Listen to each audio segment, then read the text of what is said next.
तो अभी इस पर आक्षेप लगा था कि she does not speak out the name of husband in order to give him long life. She never mentions the name of another man too. Okay, इसमें कोई प्रॉब्लम नहीं होना चाहिए क्योंकि ऑब्वियसली एक स्त्री को दूसरे पर पुरुष का नाम नहीं लेना चाहिए। सिमिलरली इसका ऑपोजिट में मेन को भी बोला गया कि एक पुरुष को पर स्त्री का नाम तक नहीं लेना चाहिए। इतना रेफरेंस दिखा दिया, इसमें कोई डाउट नहीं। लेकिन ये जो बेवकूफ़ लोग हैं इनको डाउट आगे रोने लगते हैं। Even when dragged by him she does not cry aloud, even if she beaten by him she continues to be gracious when he do this she replies my lord be assured that it is done. तो देखिए, इसको समझने का पहला तरीका ये है कि मैं अभी आपको बहुत सारे रेफरेंस दिखाऊंगा, ठीक है? तो उससे आपको समझ आएगा कि इसका कहने का तरीका है कि हस्बैंड गुणवान है। ये मैं आपको पूरे चैप्टर में बताऊंगा। अगर आप ये चैप्टर पढ़िए, स्कंद पुराण का धर्मारण्य खंड का है, ठीक है? ये धर्मारण्य खंड का चैप्टर है, ठीक है? तो उसी चैप्टर में ये चेरी पिकिंग किसने किया, कॉन्टेक्स्ट में लोग पूरा नहीं पढ़ते। ये बाइबल कुरान समझ कर रखे कि जो एक उसे एक्सेप्ट कर लिया, उसका आगे पीछे का कॉन्टेक्स्ट नहीं पड़ा। देखिए, ये कब ट्रू है? अगर हस्बैंड बहुत क्वालिटी में अच्छा हो, ठीक है, और हस्बैंड क्वालिटी में बहुत अच्छा हो, क्वालिटीज हस्बैंड की बहुत अच्छी हो। अब अगर उस हस्बैंड उसको पीटता है, तो हस्बैंड अगर उसको पीटता है तो अगर हस्बैंड उसको पीटता है अपनी वाइफ को, तो वाइफ को इसलिए बोला गया कि बर्दाश्त करना चाहिए क्योंकि हस्बैंड के गुण को देख के, हस्बैंड के गुण को देख के, क्योंकि अकॉर्डिंग टू स्क्रिप्चर्स हस्बैंड का एज और वाइफ के एज में गैप होना चाहिए काफ़ी। हस्बैंड का एज वाइफ के एज से ज़्यादा होना चाहिए, तो एज रिस्पेक्ट है। नंबर 2, हस्बैंड का एज को रिस्पेक्ट देते हुए अच्छा हस्बैंड का क्वालिटीज को रिस्पेक्ट देते हुए ऐसा कहा गया क्योंकि हस्बैंड इसलिए मारा क्योंकि हस्बैंड वाइफ को सिखाने के उद्देश्य से मार रहा है। ये उस सेंस में कहा गया जब हस्बैंड वाइफ को सिखाने के उद्देश्य से मारे तो वाइफ को बर्दाश्त करना चाहिए, ठीक है? अब मान लेते हैं कि ये खराब है, तो मैं आपको अभी और बहुत सारे रेफरेंस दिखाता हूँ। हम इसको इस तरीके से ही क्यों लेना है क्योंकि हिंदू पुराण हमारे धर्म में जितने पुराने बाइबल कुरान है वो एक एक चीज़ कितना गहरा मतलब से कितना गहरा कॉन्टेक्स्ट है उसके पीछे, आगे पीछे कितना गहरा कॉन्टेक्स्ट है, फ्लो है। अगर एक भी चीज़ चेक काफ़ी डिफरेंट नहीं निकलेगा। तो कहानी की तरह है, ये रियल लाइफ कहानी की तरह एक इमोशन है, पुराण में इमोशन है, बहुत इमोशन है, बहुत सुंदर, बहुत गहराई मत से लिखा गया, वेदव्यास ने लिखा, हम समझते हैं। तो ये पहला प्रमाण है महाभारत का। धृतराष्ट्र जो लोग ब्राह्मण स्त्रियों जाति बल और गौों पर शूरता प्रकट करते हैं वे डंठल से पके हुए फलों की भांति नीचे गिरते हैं। देखिए, ये विधि नीति का 36वां अध्याय का शायद देख लीजिए, पेज नंबर देख लीजिए, देखो 5220 ये ऐप डाउनलोड कर लीजिए, आसान चलेगा। तो शूरता प्रकट करते हैं मतलब हस्बैंड को पता है कि वो अपनी स्त्री के ऊपर शूरता प्रकट नहीं कर सकता, डोमिनेंस नहीं प्रकट कर सकता। ब्राह्मण ये शूच ये शुरा स्त्री शिव्या शुभ शुच वृत्त आदि वृत्तन आदि धृतराष्ट्र पते थे। तो यहाँ पे क्या गया, अवध्य ब्राह्मण गावो घातव्य च स्त्री ये शब चाननान्य भुजेत बहुजित ये च सही हो शरणागत। तो यहाँ पे फिर ये भी एक श्लोक है कि ब्राह्मणों, गौ, कुटुंबी, बालक, स्त्री, अन्नदाता और शरणागत ये अवध्य होते हैं। देखिए, अवध्य होते हैं, मारने योग्य नहीं है। सोचिए, स्त्री को गाय और ब्राह्मण के पोजीशन में रखा गया। एक ब्राह्मण का महिमा शास्त्रों में भरा पड़ा है, गायों का महिमा उससे भी भरा पड़ा है और स्त्रियों का महिमा उससे भी भरा पड़ा है। सोचिए, आप खुद सोचिए, ठीक है? तो फिर आप देखिए और ये पूरा अध्याय पढ़िए, ठीक है? फिर ये देखिए यहाँ पे क्या लिखा गया, ये है महाभारत का आदि पर्व का चैप्टर नंबर 74, ठीक है? तो यहाँ पे आप पढ़ेंगे तो यहाँ पे लिखा है कि रति प्रीति तथा धर्म पत्नी के अधीन है। ऐसा सोचकर पुरुष को चाहिए कि वह कुपित होने पर भी पत्नी के साथ कोई अप्रिय बर्ताव न करे। देख लीजिए, फिर आप ये पूरा पढ़ लीजिए, देखिए पूरा कॉन्टेक्स्ट पढ़ना। अब देखिए, ये भी देखिए, क्योंकि मारना बहुत तरीके का होता है। एक होता है सिखाने के लिए मारना, राइट, सिखाने के लिए मारना। एक होता है ब्रूचुअली मारना, ब्रूचुअली मारना शास्त्रों में निंदित बताया गया, और एक होता है सिखाने के लिए मारना। तो वहाँ पे वो जो मोहतरमा जो रेफरेंस दे रही थी, वो जो महान मूर्ख महिला, जो महामूर्ख महिला जो रेफरेंस दे रही थी, वो रेफरेंस वास्तव में सिखाने के उद्देश्य से हस्बैंड वाइफ को मार रहा है। क्यों मैंने बोला, अभी मैं आपको पूरा कॉन्टेक्स्ट से समझाऊंगा। देखिए, यहाँ पे लक्ष्मी बोली, जिस घर में सब पात्र इधर उधर बिखरे पड़े हो, बर्तन फूटे हो, राशन फटे हो, जहाँ स्त्रियाँ मारी पिटियाँ जाती है, वो घर पाप के कारण दूषित होता है, पाप से दूषित हुए उस घर में गृह से उत्सव पर्व के अवसर पर देवता पितर निराश लौट जाते हैं, उस घर की पूजा नहीं स्वीकार जाती। जहाँ स्त्रियाँ मारी पिटी जाती है वह घर पाप के कारण दूषित होता है। देखिए, और वो एक्चुअली मैं इसलिए बोल रहा हूँ कि वो मार को पता कैसे इंटरप्रेट करें, वो मार को ब्रूचुअल मार की तरह इंटरप्रेट करें। ये देख लीजिए, ये देखिए, ये पद्म पुराण का 2.47 का है। इसमें लिखा हुआ है कि अपने अहंकार को सुधारने के लिए प्रयुक्त साधन के द्वारा ही अपने पाप को दूर रखता है। माता की पुत्री को पीटना चाहिए। अब देखिए, अगर ये इसमें मैं बाद में आता हूँ। देखिए, अगर हम मानते हैं ब्रूचुअल, अगर हम मानते हैं कि पति गलत काम में पत्नी को सिखा सकता है, तो ताड़न दो प्रकार का है, ताड़न दो प्रकार का ताड़न है, दो प्रकार पीठ है। एक सिखाने के लिए है और एक ब्रूचुअली मारना, मतलब गुस्सा से मारना, कुपित होकर मारना, जो बदमाश करके मारना। तो शास्त्रों में सेकंड टाइप का ताड़न का तो पूरा खंडन किया गया नरगति होता है, और फर्स्ट टाइप का ताड़न का मतलब उसका मेन पर्पस ये है कि सिखाना। अभी आपको मनुस्मृति का वो क्यों दिखाया था, उसमें क्या था 8.299 में क्या करे, 2.299 8.300 में क्या है, पतले छड़ी से मारना, ऊपर मत मारना, नीचे मारना, सिखाने के लिए। तो आप ये देखिए कि यहाँ पे क्या लिखा कि दो टाइप का तारण बताया गया। एक तारण ये बताया गया कि आपका तारण है कि सिखाने के लिए, दूसरा तारण है ब्रूचुअली मारना। तो सेकंड टाइप का जो तारण है ब्रूचुअली मारना, तकलीफ देना, उसका खंडन किया गया, उससे नरक गति होता है पुरुष का। लेकिन जो फर्स्ट टाइप का तारण है, वो तारण का मेन एम स्त्री को बुरी तरह से मारना नहीं है, स्त्री के भलाई के लिए, उसको सिखाना है, उसको टीचिंग्स देना है। और मारना कैसे है, पतला छड़ी, और ऊपर नहीं मारना, नीचे मारना है। अभी हस्बैंड को क्या बोल गया, कुपित होने पर भी बुरा बर्ताव करें, हस्बैंड को भी कंट्रोल करना जितना हो सके, क्योंकि वाइफ को सिखाना है। एक सिखाने के नजरिए में ऐसा बोला गया है, वो भी हल्का सा तारण करो, मुंह से बोल तारण कर सकते हो, ठीक है, या हल्का सा बोल तारण कर सकते हो। मैं अपने नित्यानंद में एक वीडियो भेजा था, ढोल गवन सूत्र प्रसन्न तारण किया अधिकारी। उसका मेन मतलब था कि शिक्षा के रूप में शिक्षा देते थे, स्त्री को समझाना चाहिए, थोड़ा सा कठोर होकर समझाना चाहिए। उस तारण का मेन अर्थ स्त्री को नुकसान नहीं पहुंचाना, स्त्री को चोट नहीं पहुंचाना, उस तारण का मेन अर्थ स्त्री को सिखाना है। अब मान लेते हैं कि स्क्रिप्चर ऐसा कह रहे हैं कि हस्बैंड स्त्री को मार सकता है, हस्बैंड अपने पति को मार सकता है। इसका रिवर्स भी है, देखिए पद्म पुराण 2.47 में क्या लिखा है कि अपने अहंकार को सुधारने के लिए प्रयुक्त साधन के द्वारा भी वह अपने पाप को दूर रखता है, इससे उसमें विद्या और सद्गुणों की पूर्णता उत्पन्न होती है। माता को पुत्री को पीटना चाहिए, यस पीटना चाहिए, क्योंकि पुत्री अगर कोई गलत काम कर रही है, माता का पूरा फर्ज बनता है कि पुत्री को सही रास्ता दिखाए, है ना। ये पूरा पढ़ लीजिए, ठीक है? ताकि सच्चे ज्ञान की खोज करे, अपने अहंकार को सुधार, अपने अहंकार को सच्चे ज्ञान की खोज करे, अपने अहंकार को सुधारने के लिए प्रयोग साधन के द्वारा वह अपने पाप को दूर रखता है। इसमें अविद्या सद्गुण पूर्णता उत्पन्न होती है। इस उद्देश्य से मारना है। अब क्या बोला है, माता की पुत्री को पीटना चाहिए, सास को बहू को पीटना चाहिए, और गुरु चुने नहीं, सिर्फ सिखाने के योग्य से गुरु को शिष्य को पीटना चाहिए, सिखाने के रूप से। अगर शिष्य बहुत गलती कर रहा है, शिष्य गलत रास्ते में जा रहा है, तो गुरु का क्या है, शिष्य को करेक्ट रास्ते में सिखाना। जैसे हम कॉलेज स्कूल में थे, हम होमवर्क नहीं करते, हम बदमाशी करते थे, हम बहुत मारपीट करते थे किसी के साथ, या कभी अब्यूसिव वर्ड्स बोलते थे, किसी को परेशान करते थे, तो टीचर हमको मारते थे। लेकिन हमको मारने का उनको उद्देश्य था कि बच्चा समझे, उसका डर बैठता कि आगे जाके वो गलत काम ना करे, भविष्य में वो क्या करेगा, भविष्य में सुधर जाए, अच्छा इंसान बनेगा, पढ़ाई लिखाई करे, एक मतलब कोमलता उसके अंदर।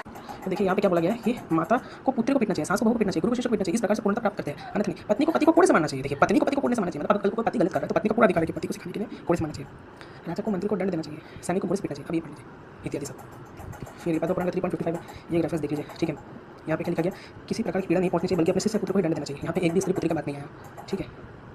फिर देखिए यहाँ पे क्या बोला गया कि पद्म पुराण 2.67 में यहाँ पे क्या बोला, जो सभी पवित्र ग्रंथों के ऐसा देखो, वो व्यक्ति पापी है जो अपनी मूर्ख पत्नी, बेटों, दोस्तों, बच्चों, बूढ़ों, कमजोर और पीड़ित व्यक्ति, साथी, नौकरों, फिर ये क्या लिखा है, मेहमानों और रिश्तेदारों को छोड़कर अकेले भोजन करता है। देखिए मेल के बारे में कि भूखी पत्नी को भूखी नहीं रखना।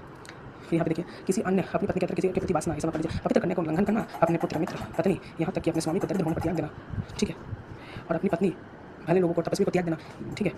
गाय, क्षत्रिय, वैश्य, स्त्री या शूद्र की हत्या करना, शिव मंदिर, इन सब का जितना भी विनाश करना, जो कोई ये सब पापी होते हैं, ठीक है। जो सब हरकत पापी होता है, अनाज या पशुओं की चोरी करता है, ठीक है, सब देख लीजिए पूरा, ये भी पढ़ लीजिए, ठीक है। दूसरों की पत्नी का अपहरण करता है, विवाह योग पुत्री का विवाह किसी योग्य वर को ना दे, अपने पुत्र, मित्र या सगी बहन को पाने से अवैध संबंध रखना, किसी को वारी करने, दुराचार करने से भय मनाना, शूद्र स्त्री से आसक्ति रखना, या अपनी जाति की स्त्री से सहवास करना, गुरु पत्नी का दुराचार करना, ये भी लिखा गया कि पवित्र करने का उल्लंघन करना। देखिए अपनी पत्नी, पुत्र और मित्रों की निंदा करने वाले का पाप नहीं बढ़ा है जितना अपने गुरु की निंदा करने वाले। देखिए पत्नी की निंदा नहीं करनी चाहिए। देखिए ब्राह्मण की हत्या करने वाला, सोने चोरने वाला, शराब पीने वाला, गुरु की पत्नी का आदर करने वाले सभी बड़े पापी होते हैं।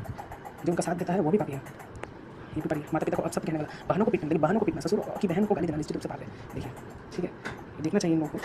ये देखिए ये पढ़ लीजिए, यहाँ पर जो संतों, ब्राह्मणों, गुरु या गाय को पीटते हैं, और जो उचित व्यवहार वाली निर्दोष स्त्री को पीटते हैं, और जो आलस्य से चक्र एक बार सोते हैं, वो कमजोरी का भोजन नहीं करते, देखिए वे भी पापी है, निर्दोष स्त्री को पीटते हैं।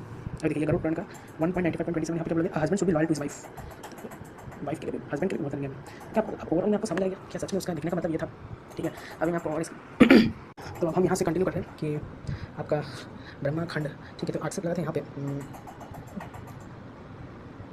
एक मिनट, हाँ धर्मारण्य खंड से 8 से लगा था, तो 3.2, एक मिनट की शुरू है, समझ रहे हैं। तो धर्मारण्य खंड नहीं, एक मिनट समझ रहे हैं। तो धर्मारण्य खंड में गृहस्थ के लिए सुव्यवहार के मानदंड है। तो हम यहाँ से देखते हैं अच्छा आचरण से, सॉरी अच्छा आचरण है, हम अच्छा आचरण से देखते हैं अक्सर कहाँ पे लगता है। तो हम ये देखते हैं एक चीज़ कि गृहस्थों के लिए, तो ये जो महिला है ना, वो यहाँ पे एक्सेप्ट लगा रही थी, ठीक है। तो मैं पहले ये बताता हूँ कि हमें कभी चिकपिंग नहीं करके रखना चाहिए। पहले आप देखिए कि गृहस्थ के लिए कितना मानदंड है, कि हस्बैंड के लिए कितना स्ट्रिक्ट नियम है। अगर आप ये देखेंगे तो आपको ये पता चलेगा कि हस्बैंड का क्या क्या कर्तव्य है, आपको पूरा पढ़ना चाहिए, ठीक है। तो देखिए ये पूरा पढ़ना चाहिए आपको। यौन संपर्क के संबंध में निम्नलिखित सर्वोच्च धार्मिक निर्देश गृहस्थ के निर्देशानुसार दिनों में ऋतुकाल में मास धाम के बाद अपनी पत्नी के पास जाना उचित है, ठीक है। तो यहाँ पे ये सब अगर पढ़ेंगे, ठीक है, जो सदा अपनी पत्नी के प्रति समर्पित रहता है वो हमेशा ब्रह्मचर्य का व्रत का पालन करते रहना चाहिए, ठीक है। ये भी पढ़ना चाहिए ना, ये क्यों नहीं पढ़ती है महिला, ये कभी पढ़ेगी, इसका पूरा पकड़ नहीं एक्सप्लोर हो जाएगा। देखिए पूरा पढ़िए, धीरे धीरे पूरा कर रहा हूँ, ठीक है। देखिए यह पूरा पढ़िए। देखिए नग्न अवस्था में किसी स्त्री को घूरना नहीं चाहिए, और ना ही नग्न अवस्था में स्नान के लिए प्रवेश करना चाहिए, ठीक है। और देखिए महावरी के दौरान किसी स्त्री से संभोग नहीं करना चाहिए, पत्नी के साथ एक ही थाली में भोजन नहीं करना चाहिए, एक ही वस्त्र पहनकर भोजन नहीं करना चाहिए, और ना ही ऊंची कुर्सी पर बैठकर भोजन करना चाहिए। ये आप देखिए, ठीक है। ना ही नग्न स्त्री को घूरना चाहिए, है ना। ये आप देखिए, एक पूरा पढ़िए कि एक पुरुष का कितना कठिन नियम है जिसको पूरा पालन करना चाहिए, उसको स्त्री के प्रति समर्पित रहने का बात किया जा रहा है ऊपर से। देखिए ये पूरा पढ़िए, ठीक है। ये गंवार लोग कभी पूरा पता ही नहीं है हस्बैंड का कितना ऊंचा है पोजीशन, मतलब पोजीशन नहीं, पोजीशन तो दोनों का ही ऊंचा है, काम कितना ज़्यादा है। किसी दूसरे पत्नी की, पुरुष की पत्नी के साथ शारीरिक संबंध बनाने से आयु हानि होती है, ठीक है। सत्य बोलना चाहिए, ठीक है। देखिए यह पूरा पढ़िए। पवित्र स्त्रियों की कभी भी निंदा नहीं करनी चाहिए, ऋषि और पवित्र स्त्रियों की कभी निंदा नहीं करनी चाहिए, ठीक है। अब आप देखिए, ठीक है, झूठ बोलने से यज्ञ कारण नष्ट हो जाता है, देखिए। तो आप ये पढ़ रहे हैं, ठीक है। अब हम स्त्रियों के सदाचार के बारे में बात करते हैं, तो आपको पूरा पढ़िए क्योंकि मैं पढ़ूँ तो बहुत वीडियो लंबा हो जाएगा। अब ये देखिए, तो यहाँ पे स्त्रियों के लिए कुछ चीज़ें बोला जिसमें महिला को मिर्ची लग गया। देखिए वहाँ पे क्या लिखा था ना कि वो सुधारने का बात हो रहा था, वहाँ पे लिखा है कि पति मारे तो स्त्री को सहना चाहिए। पहले पति कितना गुणवान है आपको पता चलेगा पिछले चैप्टर से, अगर आपको पूरा पढ़ेंगे कितना गुणवान है, पति का कितना ड्यूटी है, आप देखेंगे तो आप पागल हो जाएंगे। इतना ड्यूटी इतना कर सकता है कलयुग में, सोचिए इतना ड्यूटी एक हस्बैंड को बोला जा रहा है। अब ऐसा हस्बैंड अगर सिखाने वाला, वो भी मार क्यों रहा है अपनी बीवी को सिखाने के लिए, ताकि उसकी बीवी गलती ना करे, ठीक है, ताकि उसकी बीवी गलती ना करे। अब अगर हस्बैंड पत्नी को सिखाने के लिए मार सकता है, पत्नी का भी अधिकार है पति को सिखाने के लिए मारना। ये मैंने आपको पद्म पुराण से दिखाया, ठीक है। तो वो लोग कभी नहीं दिखाएंगे, आगे जरूर दिखाएंगे, ठीक है। ये आप पूरा पढ़िए, ठीक है। देखिए ये आप पूरा पढ़िए, ठीक है। वे पति के भोजन करने के बाद ही भोजन करती है। अब मैंने आपको पद्म पुराण में क्या दिखाया, ठीक है।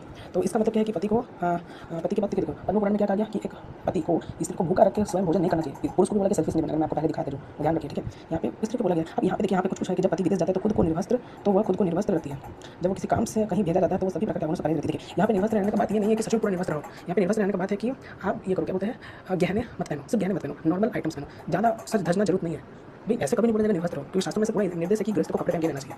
यहाँ पे देखिए ऐसा कारण इसलिए होता है कि इसको एक नज़र से ये भी देखा जाता है क्योंकि क्या है कि पति स्त्री का रक्षक है, कोई अन्य आके फिर स्त्री के प्रति अट्रैक्ट हो सकता है, या कोई अन्य आके स्त्री को गहना चोरी कर सकता है, ठीक है। अगर ऐसा लिखा भी है तो पति को भी बोला गया कि पति जहाँ भी रहे पर स्त्री पर नजर नहीं रखना, पर स्त्री से बातचीत तक नहीं करना, पर स्त्री का चेहरा, पर स्त्री का स्तन, पर स्त्री का जो भी गुप्तांग है, पर स्त्री का नाभि देखना भी नहीं चाहिए, ब्रह्म पुराण में लिखा है। पर स्त्री से वार्तालाप तक नहीं करना चाहिए, पर स्त्री से संभोग नहीं करना चाहिए, पर स्त्री से बात नहीं करना चाहिए, पर स्त्री से देखना भी नहीं चाहिए, स्वयं अपनी स्त्री को देखना चाहिए। मैं अपने पति के दीर्घायु के लिए उसका नाम नहीं लेती, मैं किसी दूसरे पुरुष का भी नाम नहीं लेती, इसलिए वैसे पुरुष को बोला जाए कि पुरुष को भी दूसरी स्त्री का नाम नहीं लेना। आपको इतना सारा रेफरेंस दिखा है, अगर यहाँ से आक्षेप लगता है तो मैं इसको अच्छे से एक्सप्लेन करूँगा, लेकिन फिलहाल आप ये पढ़िए, ठीक है, ठीक है।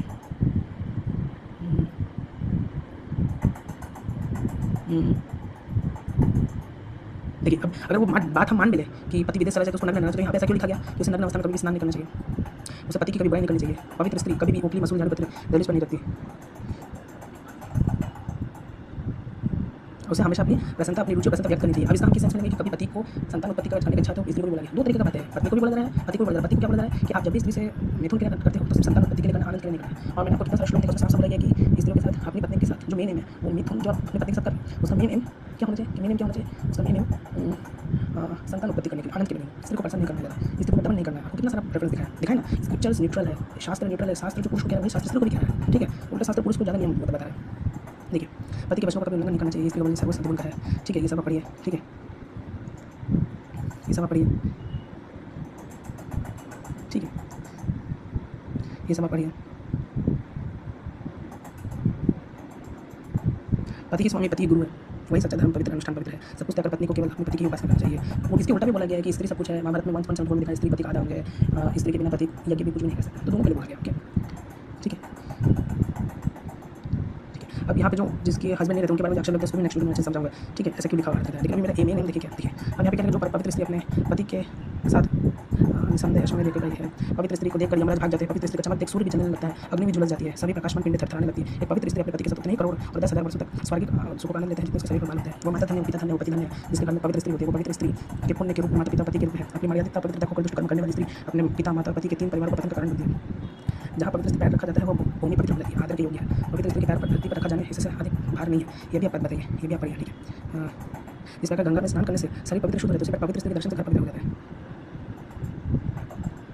अब इसके ऊपर नेक्स्ट वीडियो बनाऊंगा कि जिसका हस्बैंड नहीं रहता उसके बारे में ऐसा जनरली ये उनके बारे में बोला जा रहा है, जो प्रोस्टिट्यूट्स होती है उनके बारे में बोला जा रहा है। देखिएगा कभी भी ऐसा नहीं है कि विडोज के बारे में हिंदुइज्म उसके अगेंस्ट नहीं, आपको देखने में लगता है, लेकिन एक्चुअली ये उन विडोज के बारे में बोला जा रहा है जो प्रोस्टिट्यूट। मैं नेक्स्ट वीडियो में अच्छे से बाद में डिटेल में समझाऊंगा, जो मेरा मेन है वो मैं पूरा करता हूँ। ये देखिए सब पूरा पढ़िए तो कुछ समझ आएगा। स्क्रिप्चर्स न्यूट्रल है। स्क्रिप्चर्स जितना पत्नी को पति के प्रति शरणागत रहने को बोल रही है, उतना ही स्क्रिप्चर्स पति को पत्नी के शरणागत रहते हुए भी बोल रहा है। वही स्क्रिप्चर्स मैं आपको कितना वर्ष दिखाया कि पति कभी भी अपनी पति को दमन नहीं कर सकता। ये मैं बाद में जाऊँगा विडोज वाला पार्ट, विडोज जिसका हस्बैंड नहीं रहता या जिसकी वाइफ मर गई हो उनके बारे में बाद में बात करूँगा, ठीक है। तो आपने देखा कि लोग कितना चेरी पिकिंग करते हैं, और तब तक हम इसका दूसरा पार्ट वापस एक्सपोज करूँगा अच्छे से, ठीक है।